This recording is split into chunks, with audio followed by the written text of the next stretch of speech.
পর্ণা ও সৃজন পিকলুর পাশে দাঁড়িয়ে বর্ষা ও পিকলুর বিয়ে দিয়ে অবশেষে দত্তবাড়িতে এসে হাজির হলো। বিস্তারিত জানতে সঙ্গেই থাকুন, চ্যানেলটিকে সাবস্ক্রাইব করে রাখুন। পিকলু বর্ষাকে প্রচণ্ড ভালোবাসে, কিন্তু কোনো রাস্তায় খুঁজে পাচ্ছে না।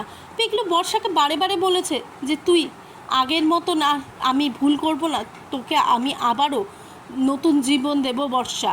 তখন কিন্তু বর্ষা পিকলুকে বলে যে এখন 7টা বছর পার হয়ে গেছে রে পিকলু, আগের বর্ষা আর নেই।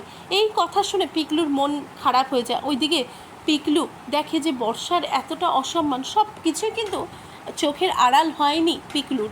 ওইদিকে যতই তার দিদি বর্ষার সম্মান বাঁচাক না কেন, পিকলু দেখছে যে বর্ষার মধ্যে একটা আগের মতন যতটা ছিল চঞ্চলতা বা কিছু, সেগুলো কিছুই নেই।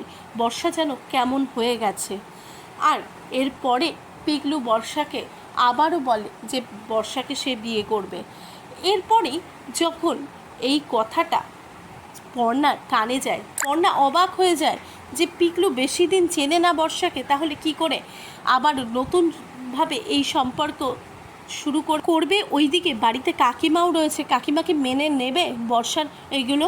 কেননা আগের কথা পর্ণার কোনো কিছুই মনে নেই, সেহেতু পিকলু আর বর্ষার কথাও পর্ণার মনে নেই। তাই পর্ণার মনে অনেক কিছু প্রশ্ন জাগে। ওইদিকে সৃজন সমস্ত প্রশ্নের উত্তর দিয়ে উঠতে পারে না পর্ণার মনে। অবশেষে কিন্তু পর্ণা বুঝতে পারে না, সত্যি সত্যি পিকলু বর্ষাকে ভালোবাসে। সব কিছুর ঊর্ধ্বে হলো যে পিকলু বর্ষাকে ভালোবাসে।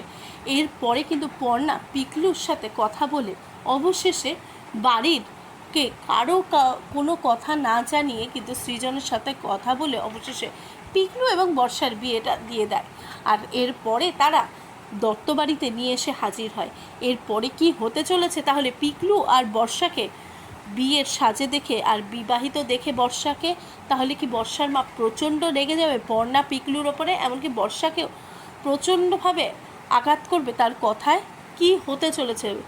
আপনাদের কি মতামত? যেটা পর্ণা করেছে সেটা কি ঠিক করেছে? প্লিজ আপনারা আপনাদের মতামত অবশ্যই কমেন্ট বক্সে কমেন্ট করে জানান।